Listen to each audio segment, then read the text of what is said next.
Sejam bem-vindos à Rádio SBOT, podcast oficial da Sociedade Brasileira de Ortopedia e Traumatologia. Hoje teremos mais um episódio do programa Doses de Atualização e o tema será Desmitificando o Laboratório de Marcha. Eu sou o Dr. Amâncio Ramalho Júnior. Nós vamos conversar hoje com o Dr. Mauro Moraes Filho, que também é ortopedista pediátrico do Laboratório de Marcha da ACD, o Dr. Alessandro Melanda Filho. Dr. Alessandro é ortopedista pediátrico, também especialista em análise de marcha. Ele é professor da Universidade de Londrina. O Dr. Lauro Machado, que também é ortopedista pediátrico, e o Dr. Lauro trabalha em Porto Alegre, ele coordena o grupo da ortopedia pediátrica, e ele é chefe do laboratório de marcha da Universidade de Caxias do Sul, tem grande experiência nessa área. Dr. Epitácio Rolim Filho, também ortopedista pediátrico. Dr. Epitácio tem o seu próprio laboratório de marcha, também é especialista nisso, ele é professor adjunto da Universidade Federal de Pernambuco. Nós vamos trabalhar hoje nessa conversa com alguns temas e por que laboratório de marcha é um mito, né? O que transformou esse conceito de análise de marcha ser um mito? Então, nós vamos começar perguntando para o Dr. Lauro.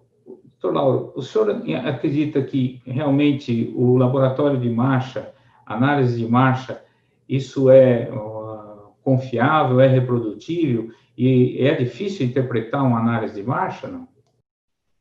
Na verdade, a visão que eu tenho e que muitas pessoas têm da análise de marcha é que é um método de avaliação do paciente bastante reprodutível quando executado de uma forma sistemática.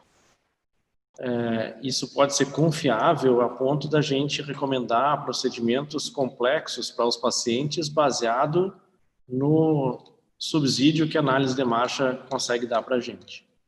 Quanto a ser um exame de interpretação e de análise difícil, isso talvez seja um dos mitos que a gente precisa lidar com ele. Porque não é exatamente difícil lidar com a análise de marcha. Ela é uma coisa que mostra para a gente o que a gente já estudou sobre biomecânica, movimento, forças que passam pela articulação.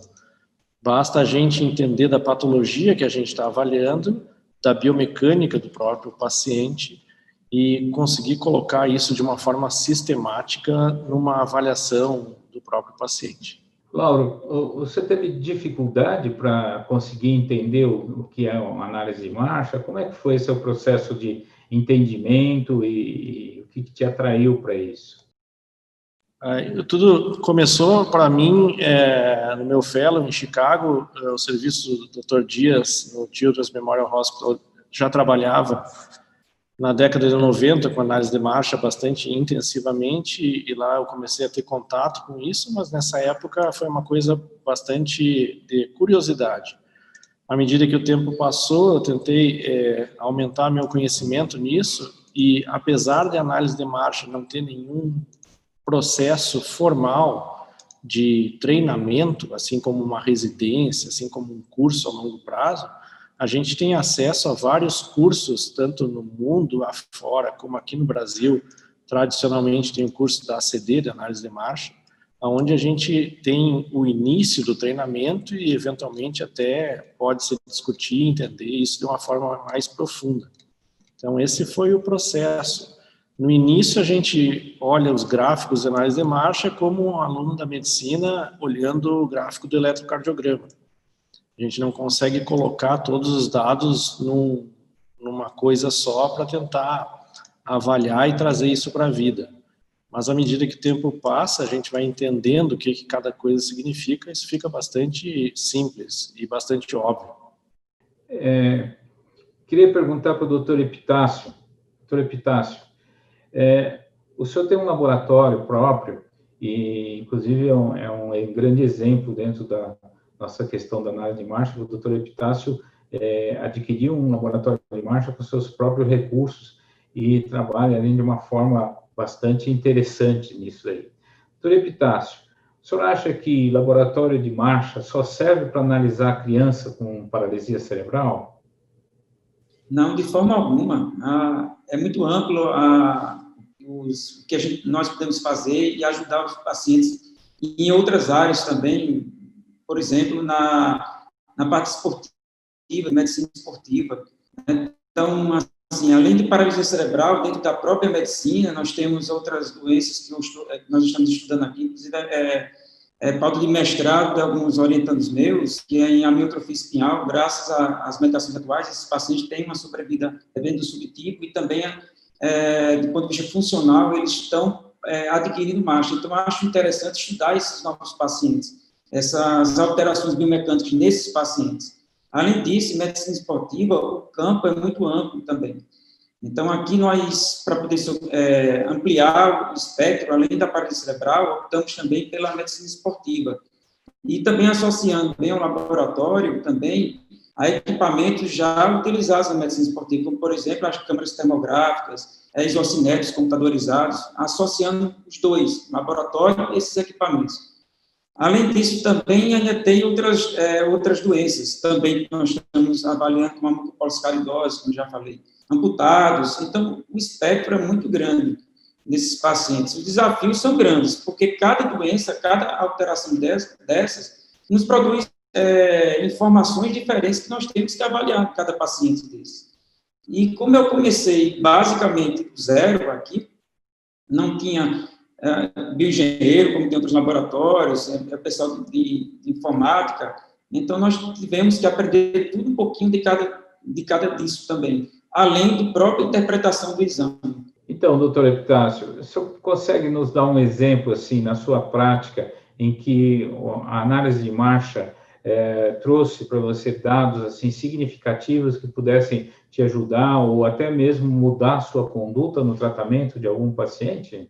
Dá um exemplo do seu dia a dia? Sim, pacientes com mucopolissacaridose, que nós estamos fazendo algumas análises aqui, já nos fez mudar algumas indicações, inclusive tratamento cirúrgico. No pré e pós, mostrou algumas melhoras nesses pacientes, que poderíamos fazer algumas correções dos eixos mecânicos das alterações de tórax, e que o paciente ele melhorou no pós-operatório do ponto de vista respiratório. Mesmo os pacientes que já estão em uso das medicações, das enzimas da reposição.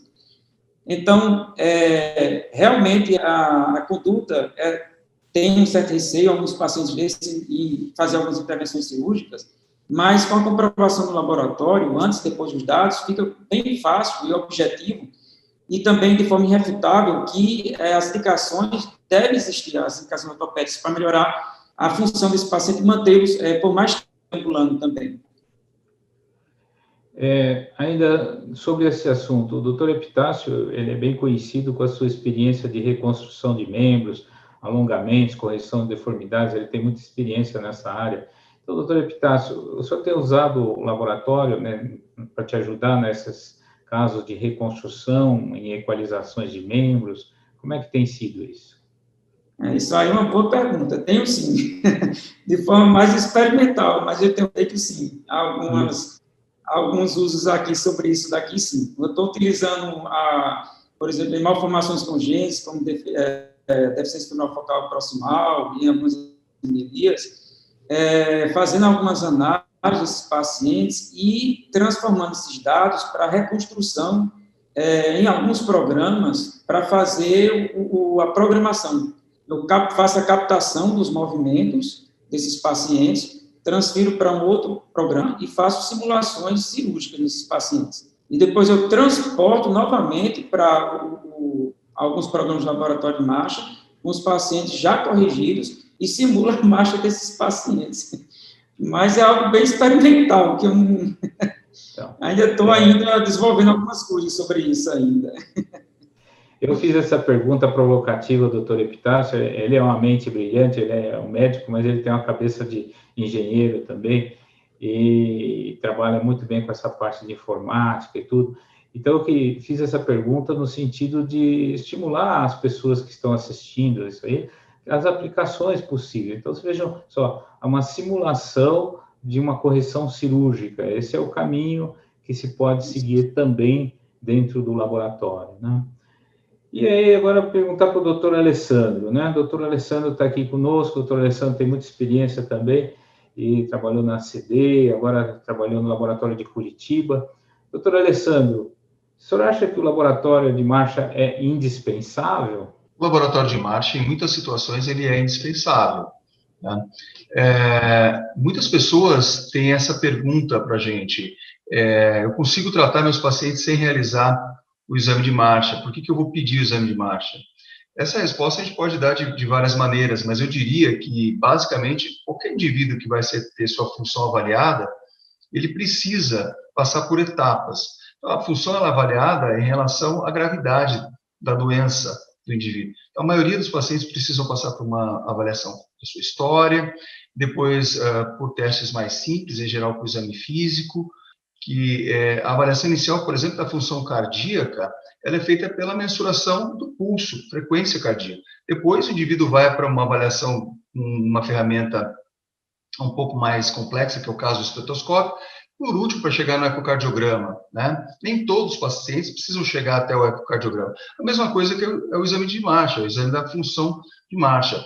Primeiro, você vai fazer uma avaliação visual do paciente na sua sala de exame, depois pode fazer uma avaliação observacional da marcha, filmando esse indivíduo em 2 dimensões, colocando no slow motion, né, na câmera lenta, e por último, análise 3D, que é a análise tridimensional da marcha, feita em laboratório específico. Esse aumento da complexidade do paciente está relacionado com o aumento da necessidade de utilização de meios mais sofisticados. A mesma coisa com relação ao exame de marcha.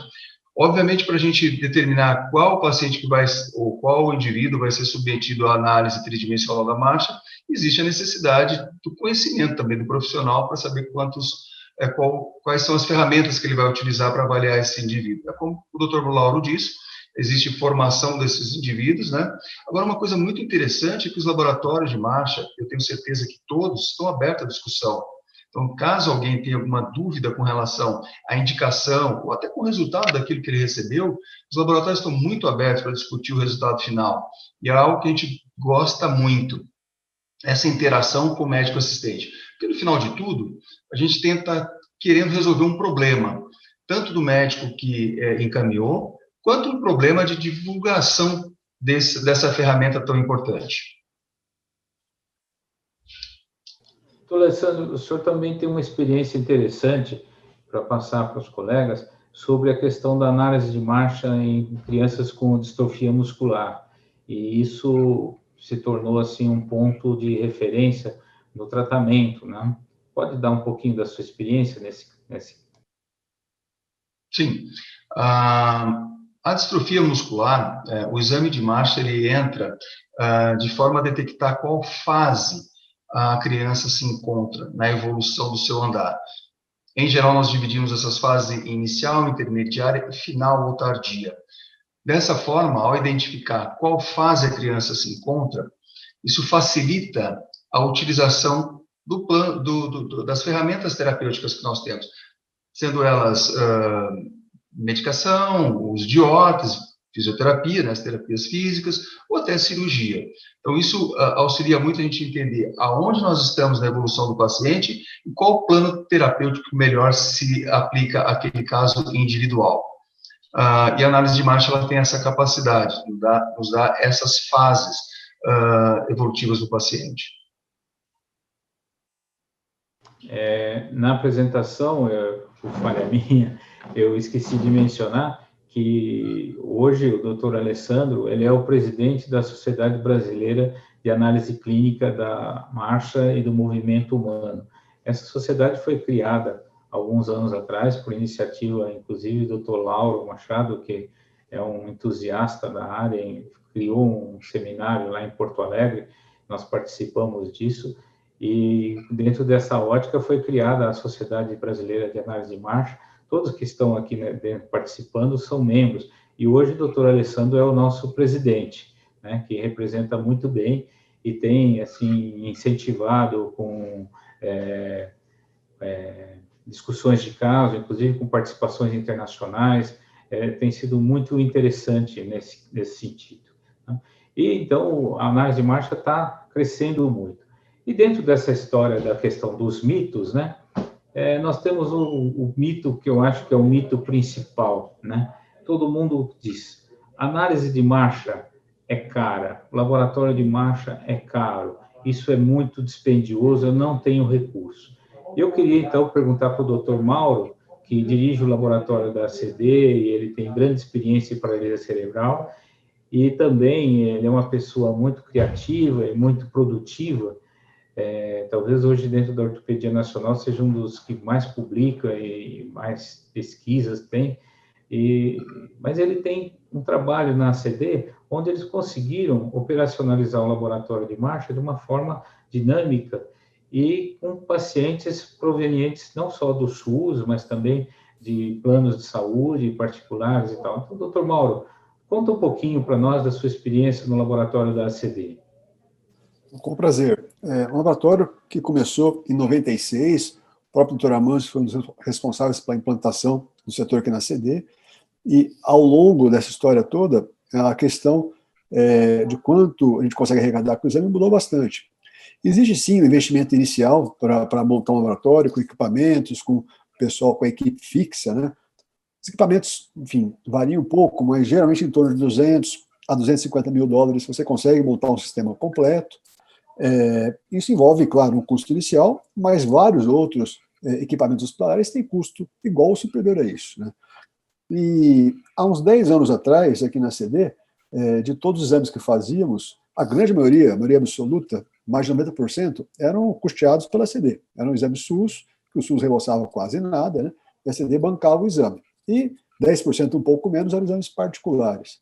De 6 a 7 anos para cá, esse cenário foi mudando de pouquinho em pouquinho. Até que há uns 4 anos, aumentou bastante a liberação dos convênios para o exame. Então, hoje, pelo menos em São Paulo, é um exame bem disponível para os pacientes. Então, quem tem um plano de saúde tem uma chance altíssima de conseguir fazer o exame sem custo nenhum. Tá? E hoje em dia, para manter o laboratório ativo, dando assistência ao SUS, que é a prioridade da CD, mas também saudável em termos econômicos, a equipe equacionou um pouco a divisão de exames, de fonte pagadora para os exames, né? Então, uma agenda hoje, uma agenda tradicional, metade dos exames são exames de pacientes com convênio, cerca de 40% do SUS e ainda 10% são particulares. Do SUS são priorizados os exames pré-operatórios, dando a importância que os colegas já listaram dessa ferramenta como pedra fundamental para planejar o tratamento. Os exames pós-operatórios do SUS ficam um pouco a segundo plano, mas são executados com urgência um pouco menor. Então, com essa divisão, já há alguns anos, o laboratório da CD é rentável, ele deixou de, entre aspas, dar prejuízo à instituição. E tem outro ponto, que o Dr. Amâncio gosta muito de mencionar, que eu acho importante, essa questão financeira, mas tem a questão filosófica, né? Se, em um momento, a tua instituição se propõe a ser um centro de referência para tratar doenças neuromusculares, o laboratório faz parte da jogada. Então, você tem que ter esse sistema para planejar seu tratamento e, principalmente, para avaliar os seus resultados. Então, ele faz parte de uma questão filosófica quando você quer um serviço que seja de ponta, que seja referência no manejo desses pacientes. Sem isso, infelizmente, você fica alguns degraus abaixo, talvez muito abaixo.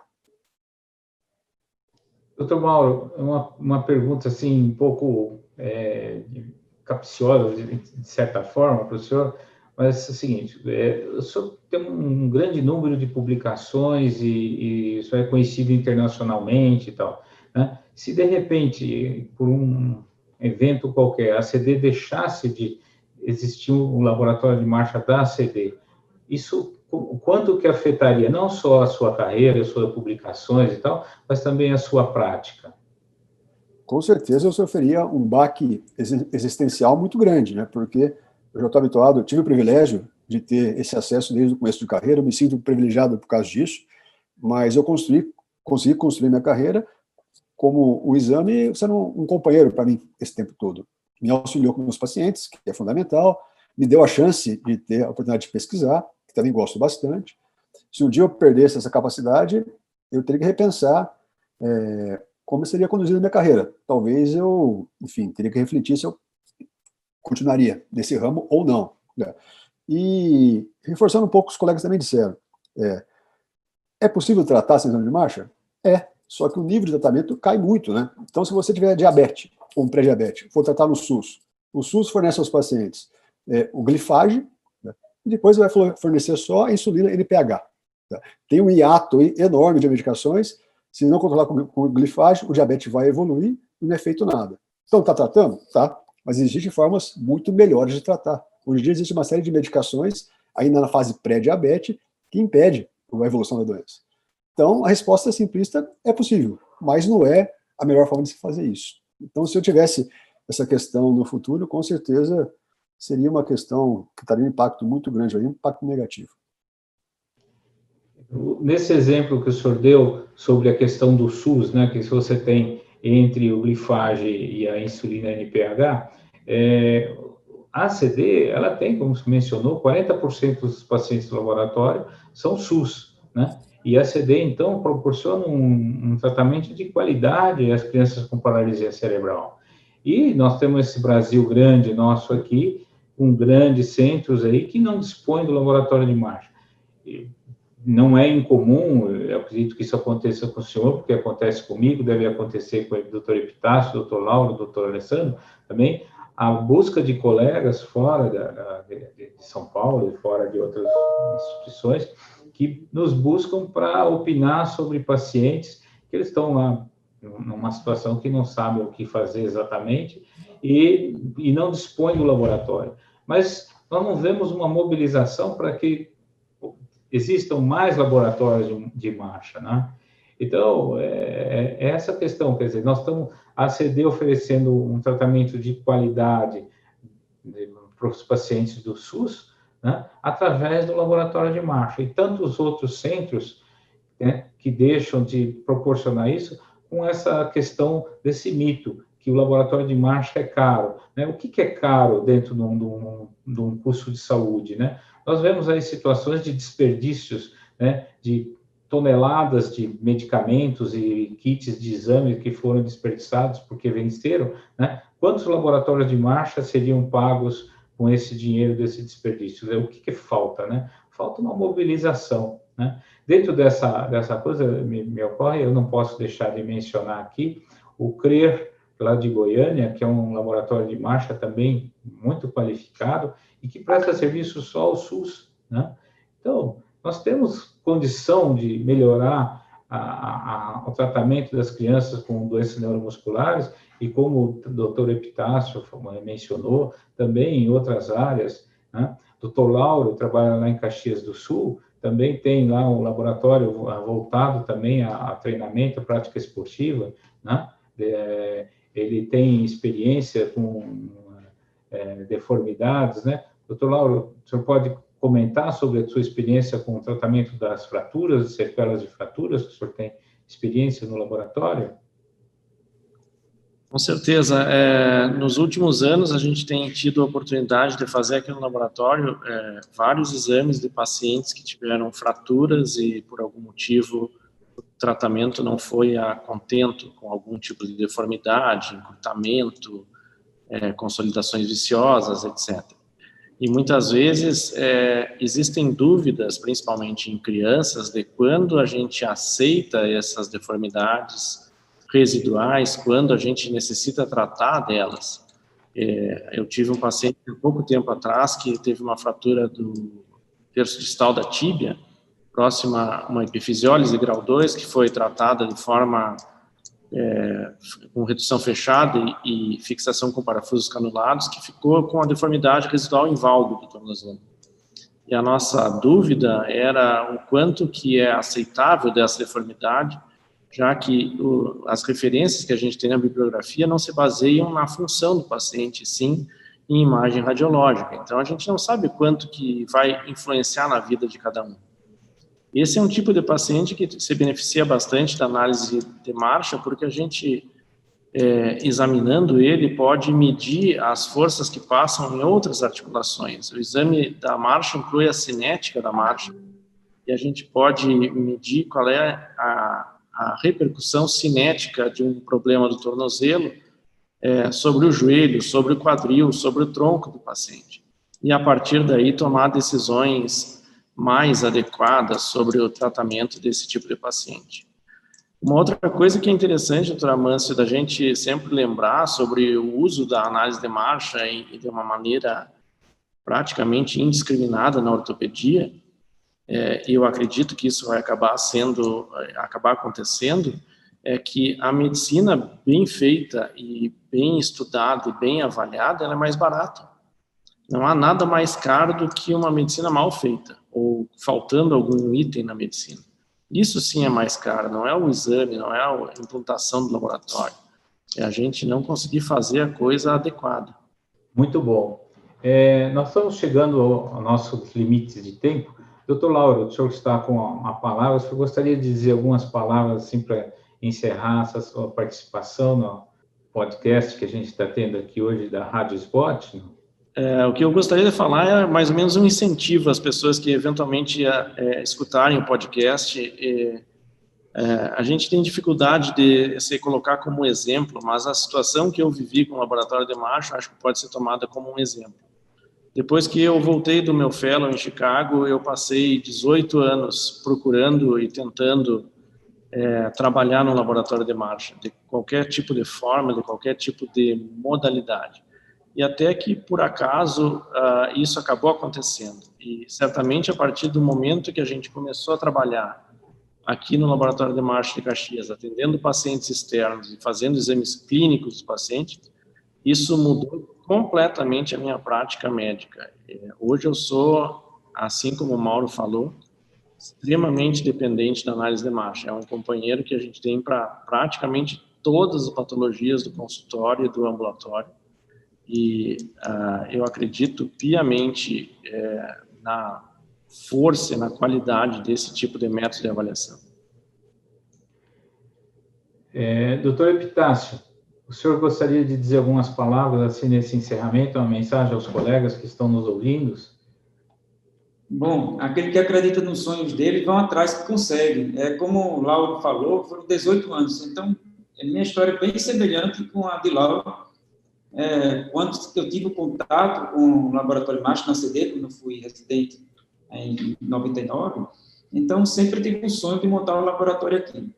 Mas, diferentemente de Lauro, ali ele conseguiu montar uma estrutura fora da universidade. Aqui, como ninguém acreditava nesse sonho, eu tive que ir atrás com meus recursos, terminei colocando para não deixar esse meu sonho ir de água abaixo. A realidade é outra aqui no Nordeste, mas eu tive que fazer isso e eu acho que a gente pode quebrar as barreiras quando a gente acredita em algo. Foi isso que eu fiz. Doutor Mauro, o que o senhor poderia deixar de mensagem para os nossos colegas que estão ouvindo? A principal é que o exame hoje ele é muito mais disponível do que foi alguns anos atrás. Temos muito que avançar ainda, mas hoje é bem mais disponível. Muitas vezes, o paciente com plano de saúde sem custo para o paciente, né? E esse aumento da disponibilidade foi dado por essa maior cobertura dos planos e pelos esforços de pessoas empreendedores como vocês. Doutor Amâncio, desde décadas atrás, Epitácio, esforço pessoal louvável e absurdo, com o Alessandro, desbravando o Paraná, e o Lauro também, com dedicação pessoal, desloca semanalmente de Porto Alegre a Caxias para tentar fazer acontecer as coisas por lá. Então, o esforço dessas pessoas e a maior cobertura dos convênios tornou o exame hoje mais disponível para todo mundo. A gente quer mais, a gente quer que isso aumente ainda mais ao longo das próximas décadas. E o senhor, doutor Alessandro, o que o senhor diria com a mensagem sua, pessoal, e da Sociedade Brasileira de Análise de Marcha sobre essa questão do mito, dos mitos, né, que existem sobre a análise de marcha e como que a gente pode desmitificar isso, né? A melhor maneira de desmitificar a análise de marcha é entender a tecnologia, entender a análise de marcha. Então, nós aqui somos 5 entusiastas da análise de marcha, mas aqueles que querem começar esse caminho têm acesso agora via Sociedade Brasileira de Análise Clínica da Marcha. Nós temos um site onde nós temos disponíveis os eventos, congressos, além do contato de todos os laboratórios. Eu tenho certeza que os laboratórios estão abertos para discutir e para prover de conhecimento aqueles que querem se introduzir na área. Então, a todos aqueles que têm interesse, e eu tenho certeza que, como disse o Dr. Lauro, o Dr. Mauro, o Dr. Epitácio e o Dr. Amâncio, essa tecnologia ela pode ser utilizada de maneira bastante ampla. Então, com certeza, dentro da sua prática clínica, vocês vão ter oportunidade de utilizar essa tecnologia e entendê-la, e dessa maneira, utilizá-la de maneira consciente e de maneira absolutamente a favor do paciente. A melhor forma é acessar esses canais que nós temos disponibilizados hoje, principalmente via Sociedade Brasileira de Análise Clínica da Marcha. A análise de marcha foi uma inovação tecnológica, e isso é uma coisa que vem surgindo cada vez mais. Vejam o que o Dr. Epitácio mencionou sobre a simulação, né? Simulação de procedimentos, e o campo é extremamente extenso. E ainda nós temos algumas barreiras para superar, né? Mas eu acredito que com o tempo e com a demonstração dos resultados, tudo isso deve passar. Eu queria aqui, antes de encerrar, agradecer a SEC da SBOT, a oportunidade que nós estamos tendo aqui para falar sobre esse tema, que é muito importante. Agradecimento especial ao Dr. Francisco Nogueira, que nos convidou, nosso grande amigo de longa data, né? E aqui, então, encerrar essa nossa conversa, dizendo que vocês acabaram de ouvir mais um episódio da Rádio SBOT, né? É o podcast oficial da Sociedade Brasileira de Ortopedia e Traumatologia. Todas as edições estão disponíveis no site www.sbot.org.br e também nas principais plataformas de streaming. Tá? Nos vemos nos próximos episódios e até lá. Muito obrigado a todos, muito obrigado aos participantes e à equipe de suporte.